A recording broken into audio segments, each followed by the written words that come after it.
नमस्कार, आप देख रहे हैं न्यूज 21 में हूं आपके साथ अंशप्रीत कौर। अपना बिहार बुलेटिन में आपका बहुत बहुत स्वागत। श्री कृष्ण जन्माष्टमी के अवसर पर आयोजित विशाल कुश्ती दंगल प्रतियोगिता का उद्घाटन बिहार सरकार की पशुपालन एवं मत्स्य मंत्री रेणु देवी ने किया। मंत्री ने पहलवानों से परिचय प्राप्त कर उनके उज्जवल भविष्य की कामना की और कहा कि कुश्ती से भी खिलाड़ी अंतर्राष्ट्रीय स्तर पर पहचान बना सकते हैं। दंगल में बिहार, यूपी, एमपी, झारखंड और नेपाल से आए 2 दर्जन से अधिक पहलवानों ने दमखम दिखाया। पटराना के अधिक अंकित ने गाजीपुर के इरफान को धोखियापाट से हराकर, जबकि नेपाल के सूरज थापा ने कानपुर के सोनवीर को पटखनी दी। आयोजन को सफल बनाने में जनप्रतिनिधि व समाजसेवियों का सराहनीय योगदान रहा। अखाड़े के पास मेले जैसा नजारा दिखा। बेतिया से सत्येंद्र श्रीवास्तव की रिपोर्ट।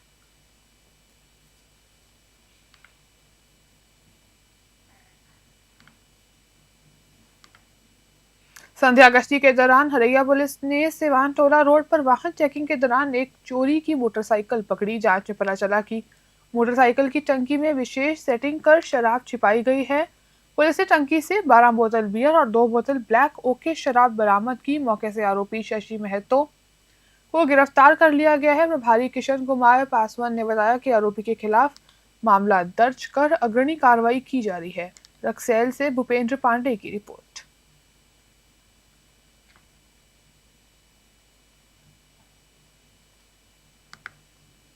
24 अगस्त 1942 को आजादी की लड़ाई में शहीद हुए बेतिया के 8 अमर वीर सपूतों की याद में शहीद स्मारक परिसर में श्रद्धांजलि सभा आयोजित हुई। कार्यक्रम में शहीदों की प्रतिमाओं पर माल्यार्पण कर उनके सर्वोच्च बलिदान को नमन किया गया। जिलाधिकारी धर्मेंद्र कुमार ने कहा कि इन शहीदों के त्याग से हमें राष्ट्रभक्ति की प्रेरणा मिलती है। उन्होंने घोषणा की कि अगले वर्ष कार्यक्रम को और भी भव्य रूप दिया जाएगा और स्कूली बच्चों की अधिक भागीदारी सुनिश्चित की जाएगी। श्रद्धांजलि सभा से पहले सशस्त्र बल के जवानों ने शानदार सलामी परेड प्रस्तुत की। इस अवसर पर अधिकारियों एवं गणमान्य नागरिकों ने शहीदों को नमन किया और शहीद परिवारों को सम्मानित कर उनके प्रति आभार प्रकट किया। बेतिया से सत्येंद्र श्रीवास्तव की रिपोर्ट।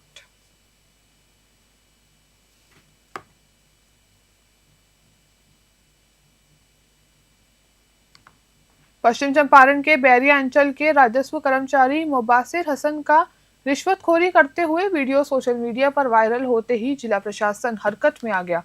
जिलाधिकारी धर्मेंद्र कुमार ने उन्हें तत्काल प्रभाव से निलंबित कर विभागीय जांच का आदेश दिया। मुबासिर हसन दाखिल खारिज कार्य के नाम पर खुलेआम कैश लेते दिखे। शिकायतकर्ता का आरोप है कि पैसे देने के बावजूद महीनों से काम लंबित पड़े हैं। धर्मेंद्र कुमार ने कहा, भ्रष्टाचार किसी भी स्तर पर बर्दाश्त नहीं किया जाएगा। दोषी पर कानूनी शिकंजा भी कसेगा। डीएम ने नागरिकों से रिश्वत या अवैध वसूली की शिकायत सीधे प्रशासन तक पहुंचाने का आह्वान किया। बेतिया से इंद्रमणि कुमार दुबे की रिपोर्ट।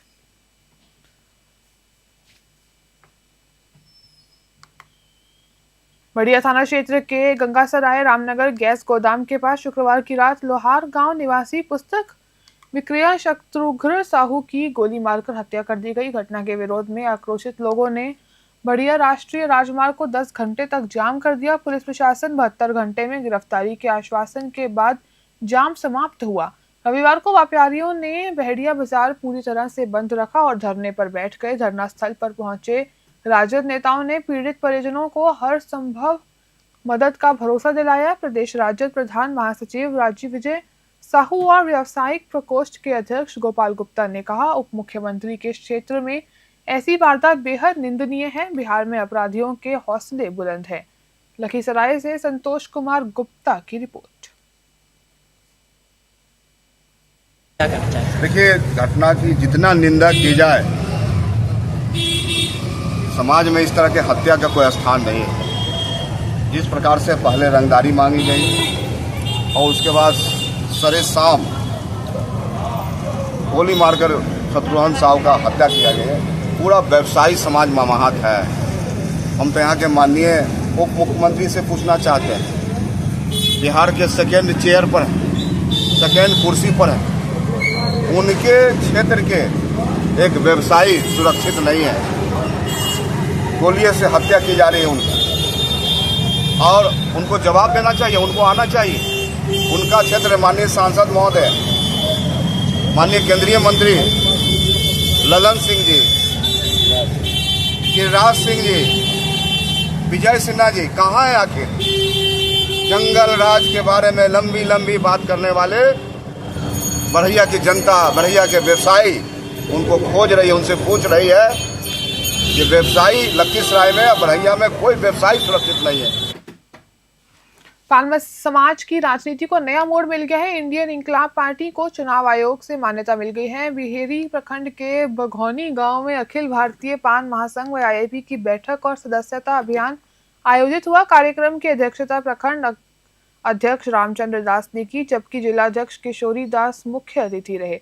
इस मौके पर सैकड़ों लोग पार्टी से जुड़े। किशोरी दास ने चेतावनी दी कि ताती ततमा समाज को अनुसूचित जाति में शामिल नहीं किया गया तो आईआईपी पूरे बिहार में चुनाव लड़ेगी और सरकार को सत्ता से बाहर भी करेगी। बताया गया कि पार्टी का गठन महासंघ के राष्ट्रीय अध्यक्ष इंजीनियर आईपी गुप्ता ने किया है और जल्द चुनाव चिन्ह भी घोषित होगा। दरभंगा से राहुल चौधरी की रिपोर्ट।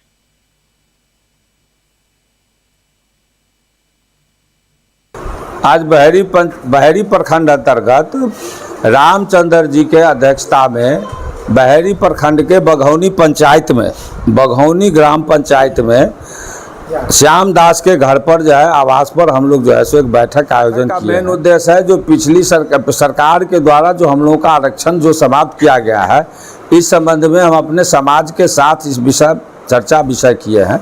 जब इसका निराकरण कैसे होगा, आरक्षण वापसी हम लोगों को दोबारा कैसे मिलेगा और आने वाला जो चुनाव है विधानसभा में हम लोग किस रूप में कैसे क्या हम लोग जाएंगे, इसी विषय का चर्चा। हमारे अखिल भारतीय पान महासंघ के जो है ना राष्ट्रीय अध्यक्ष engineer IP Gupta, Indian Inquilab party के जो हमारे राष्ट्रीय अध्यक्ष हैं, प्रदेश अध्यक्ष हैं, 2 दिन पहले प्राप्त सूचना अनुसार निर्वाचन आयोग के द्वारा हम लोगों के जो है सो इंडियन इंकलाब पार्टी का प्रमाण पत्र उपलब्ध करा दिया गया है। अभी सिंबल शायद नहीं मिल पाया है, 1-2 दिन में मिल जाएगा। तो निश्चित रूप से हमारे पूरे बिहार में इंडियन इंकलाब पार्टी के उम्मीदवार जो है सो जहाँ भी होगा चुनाव लड़ने वाले लोग वहाँ खड़ा होंगे और हम लोग का जो समाज का निर्णय है कि अपने ही समाज के जो भी लोग खड़ा होंगे विधानसभा में, सारे लोग एकमत होकर के उनको हम लोग जिताने का काम करेंगे। कुर्था विधानसभा क्षेत्र के किंजर सूर्य मंदिर परिसर में वीर कुंवर सिंह की प्रतिमा पर माल्यार्पण के बाद जदयू के वरिष्ठ नेता व शिक्षावान डॉक्टर प्रमानंद सिंह ने प्रेस वार्ता की। उन्होंने कहा कि यदि पार्टी उन्हें प्रतिनिधित्व का अवसर देती है तो शिक्षा, स्वास्थ्य और रोजगार जैसे बुनियाद मुद्दों को प्राथमिकता पर लेकर क्षेत्र का स्वाग्रणीय विकास करेंगे। उन्होंने किसानों की सबसे बड़ी समस्या सिंचाई व्यवस्था को बताया और कहा कि पुनपुन नदी का पानी खेतों से होकर गुजरता है, लेकिन पटवन की सुविधा न होने से यह गंगा में मिल जाता है। डॉक्टर सिंह ने सड़क, स्वास्थ्य केंद्र और शिक्षा की बदहाल स्थिति पर चिंता जताई और वादा किया कि वे किसानों को आधुनिक सिंचाई, युवाओं को रोजगार व क्षेत्र को विकास का मॉडल बनाएंगे। अरवल से रंजन कुमार की रिपोर्ट। पहले शिक्षा का जो आप जो दर देख रहे हैं वो पहले और कम था, लेकिन माननीय नीतीश कुमार जी ने जो व्यवस्थाएं दी है स्कूलों में, खास करके आप देख रहे हैं कि जो साइकिल योजना आया, जहाँ पे आप देखते होंगे कि लड़कियों खास करके आज जो परसेंटेज देख रहे हैं शिक्षा में, लड़कियों का बहुत कम था और ये जो माननीय नीतीश कुमार जी के आने के बाद उसका स्तर बढ़ा है। तो अभी जो व्यवस्थाएं आप जैसे पहले देख रहे थे कि टीचरों की कमी थी स्कूलों में, बिल्डिंग की कमी थी, वो सब लगभग आज पूरा हो रहा है और होने की दिशा में है। तो मैं चाहूँगा कि अब थोड़ा सा कमी क्या है कि लोगों के मन में सरकारी स्कूलों के प्रति जो लगता है कि एक वहाँ पे पढ़ाई लिखाई नहीं होता है, तो मैं उनको जागृत करूँगा और ख़ास करके स्कूलों में जो शिक्षक पढ़ाने के योग्य हैं लेकिन जो सही तरीके से कार्य नहीं हो पा रहा है, उनको मैं जागृत करके और सही शिक्षा की दिशा में आगे बढ़ूँगा। अपना बिहार बुलेटिन में फिलहाल के लिए इतना ही। हम देखते रहिए न्यूज़ 21।